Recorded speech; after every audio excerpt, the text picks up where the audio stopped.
Law of attraction, manifestation, आज हर कोई इस टॉपिक पे बात कर रहा है।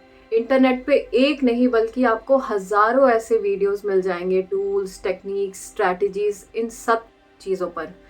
लेकिन प्रॉब्लम तब आती है जब आप बिल्कुल कंफ्यूज हो जाते हो, बिकॉज एक दो नहीं, हज़ारों ऐसी वीडियोस है, इंफॉर्मेशन है, और उस इंफॉर्मेशन ओवरलोड की वजह से आप बहुत ज़्यादा कंफ्यूज हो जाते हो, बहुत ज़्यादा फ्रस्ट्रेटेड हो जाते हो, and you finally get angry at your self कि बाकियों के साथ तो चीज़ें हो रही हैं, आपके साथ क्यों नहीं हो रही है। And finally you give up on your dreams, वो ड्रीम्स जो आपके लाइफ में बिल्कुल सक्सेसफुली मैनिफेस्ट होकर के आ सकती थी, लेकिन आपने उनको गिव अप करना सही समझा। बट इसका सोल्यूशन है मेरे पास। तो आज की इस वीडियो में मैं बात करने वाली हूँ 5 ऐसे इजी स्टेप्स जिनको आप यूज़ करके अपने लाइफ में जो चाहे वो मैनिफेस्ट कर सकते हो। तो चलिए शुरू करते हैं। जब हम किसी रेस्टोरेंट में जाते हैं और वहाँ पे हमें एक मेन्यू बुक मिलता है, उस मेन्यू से हम वही डिश ऑर्डर करते हैं जो हमको खाना है, और जब हम वो डिश ऑर्डर करते हैं तो एग्जैक्टली वही डिश बन करके आती है, ना कि कोई और डिश।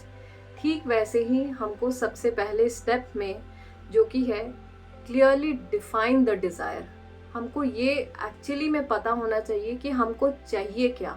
जब तक उस चीज़ का ठीक से पता ही नहीं है, आप बहुत कंफ्यूज्ड स्टेट ऑफ माइंड में रहते हो, और उस कंफ्यूजन के अवस्था में आप सिर्फ यूनिवर्स को बहुत मिक्स्ड मैसेजेस भेज रहे होते हो। लेकिन जब आपको क्रिस्टल क्लियर आइडिया हो जाता है कि हाँ मुझे यही चाहिए, तो एक्चुअली में वही चीज़ आप तक आती है, ना कि कोई और ये आपको सबसे बेहतरीन तरीके से यूनिवर्स या कुदरत ही आपको हेल्प करती है, जिससे आपको ये पता चलता है कि आपको एग्जैक्टली चाहिए क्या। ये अगर आपको नहीं पता कि आपको क्या चाहिए, लेकिन अगर आपको ये ज़रूर पता हो जाता है, जो कि आपको यूनिवर्स हेल्प करते हैं by giving you road blocks, difficulties, problems, आपको इससे ये मालूम हो जाता है आपको ये सारी चीज़ें नहीं चाहिए, और वहीं से आपको एक क्लियर आइडिया मिल जाता है, क्योंकि आपको ये नहीं चाहिए, आपको एग्जैक्टली क्या चाहिए। तो उस रोड ब्लॉक से, उस डिफ़िकल्टीज से जब आपको पता चल जाता है कि हाँ मुझे ये चाहिए, आपका जो डिज़ायर है वो बहुत ही क्रिस्टल क्लियर आपको समझ में आ जाता है। तो बात तो ये समझ में आपको आ गई कि आपको एक बहुत क्लियर पिक्चर होना चाहिए कि आपको एक्चुअली में चाहिए क्या। लेकिन अभी आपको ये समझना ज़रूरी है कि वो डिज़ायर अभी सिर्फ एक थॉट मात्र है। अभी उसमें उतनी पावर नहीं है कि वो खुद मैनिफेस्ट होकर के आ जाए। अभी कुछ और भी ऐसी चीज़ें हैं, और भी ऐसे स्टेप्स हैं जिनको आपको फॉलो करना पड़ेगा।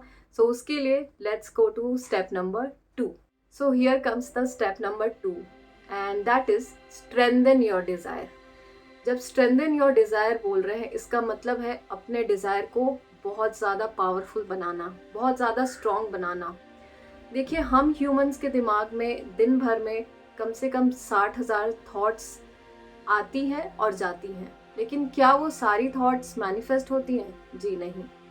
तो आपको ये समझना पड़ेगा, जो आपकी वो डिज़ायर है वो अभी बस एक थॉट मात्र है, अभी उसमें कोई पावर नहीं है, कोई स्ट्रेंथ नहीं है कि वो मैनिफेस्ट होकर के आ जाए। इसके लिए आपको कुछ तो करना पड़ेगा, और वो कुछ है फोकस रखना। देखिए, लॉ ऑफ अट्रैक्शन हमें ये बताता है कि आप जिस चीज़ पे जितना ज़्यादा फोकस करते हैं, अटेंशन देते हैं, अपनी एनर्जी उस पर देते हैं consistently for a good amount of time, उस चीज़ की वाइब्रेशन आपके अंदर एक्टिवेट हो जाती है, और वही वाइब्रेशन होती है जिसकी वजह से वो चीज़ें आप तक मैनिफेस्ट होकर के आती हैं। तो जब हम बात करते हैं फोकस रखने की, तो अब आपको समझ में आ रहा होगा कि फोकस एक्चुअली में कितना ज़रूरी है। और ये फोकस रखने के लिए आप कुछ चीज़ें कर सकते हैं। फॉर एग्जांपल, उस डिज़ायर के अराउंड कुछ क्वेश्चंस आप अपने आप से पूछ सकते हैं, जैसे कि आपको क्या सच में ये डिज़ायर चाहिए? क्या आप बहुत खुश होंगे ये डिज़ायर को पा करके? क्या किसी और के लिए तो ये डिज़ायर आप फुलफ़िल नहीं कर रहे हैं? क्या किसी और को प्रूव करने के लिए तो ये डिज़ायर फुलफ़िल नहीं कर रहे हैं? तो एक considerable amount of time, questions, इन सारी चीज़ों पे फोकस रखना बहुत हद तक आपके डिज़ायर को स्ट्रॉन्ग बनाता है। आपको ये तो समझ में आ गया कि फोकस रखना कितना ज़रूरी है। लेकिन अभी भी एक ऐसी चीज़ है जो आपके फोकस को और भी ज़्यादा पावरफुल बनाती है, बहुत ज़्यादा स्ट्रॉन्ग बनाती है।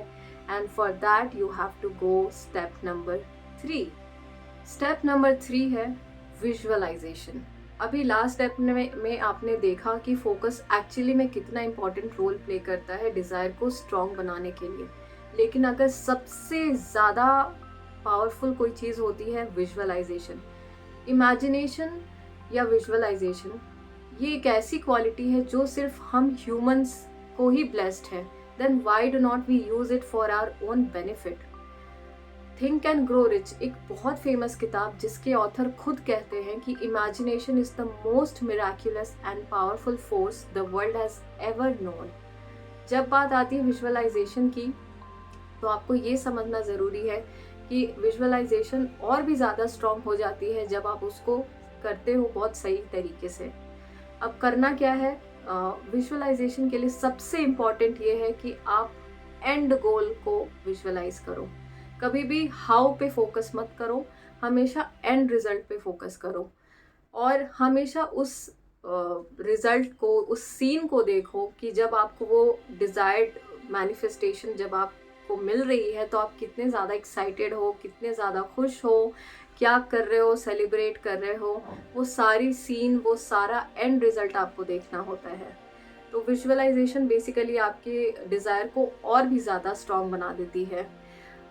विजुअलाइजेशन से एक्चुअली एक बहुत अच्छी चीज़ होती है कि आपका एक्सपेक्टेशन लेवल काफ़ी ज़्यादा हाई हो जाता है with regards to your desire. तो जब आप एक्सपेक्ट करने लगते हो तो धीरे धीरे आप कहीं ना कहीं वो धीरे धीरे ही सही वाइब्रेशन में आने लगते हो।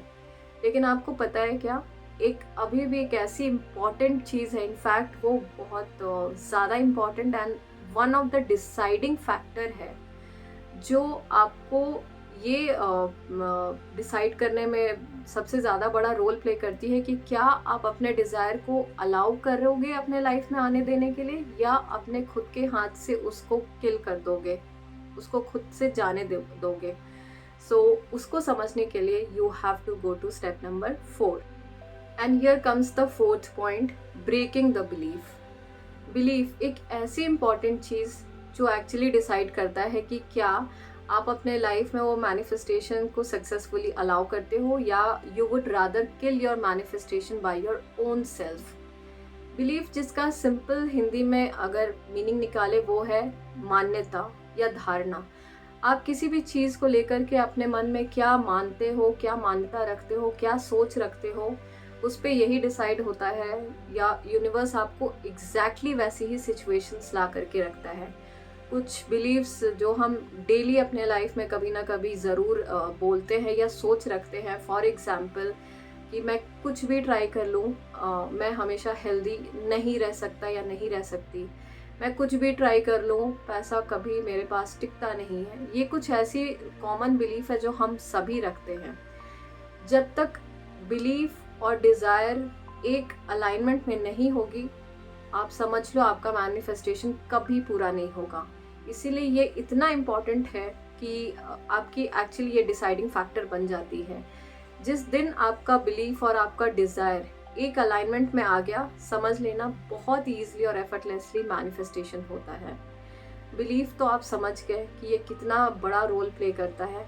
और जब बात करते हैं इस स्टेप तक, तो आपने बहुत हद तक, अगर आपने बिलीफ तक अपने काम कर लिया, उसको अपने डिज़ायर के अलाइनमेंट में लाने का आपने काम कर लिया, आप समझो 80% काम आपने कर लिया।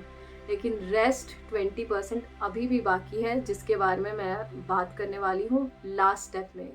And now comes the last step, 5th step, and that is come in the receiving mode.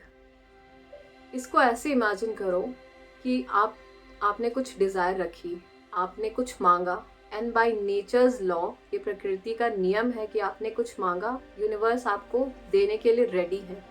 लेकिन व्हाट इफ आप इधर उधर कहीं भटक रहे हो, आपका ध्यान इधर उधर कहीं है, क्या वो मैनिफेस्टेशन आप तक कभी आएगी?